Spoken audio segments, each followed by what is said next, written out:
கிருஷ்ணவேணியம்மா, என்ன கண்ணு, இன்னைக்கு என்னம்மா சமையல்? இன்னைக்கு என்ன சமையல் பார்க்கலாமா? பார்க்கலாமா?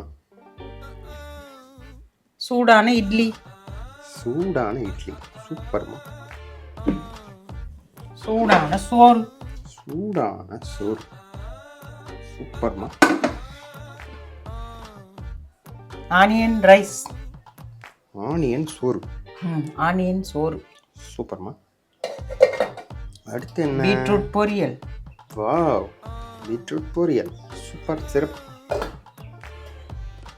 கொத்தமல்லி சட்னி. பா, சரியான வாசனமா. இட்லிக்கு தகுந்த கொத்தமல்லி சட்னி. சட்னி. தயிர். மாடு நிறைய தண்ணி குடிச்சிருச்சு. கெட்டியா இல்லாததுக்கு சொல்றீங்க. ஆமா, வாங்க கண்ணுங்களா, எல்லாரும் சாப்பிடலாம். இந்த வீடியோ பிடிச்சிருந்தா லைக் பண்ணுங்க, ஷேர் பண்ணுங்க, சப்ஸ்கிரைப் பண்ணுங்க, ஃபாலோ பண்ணுங்க. நல்லா இருப்போம் எல்லாரும் நல்லா இருப்போம். பாய் கண்ணுங்களா.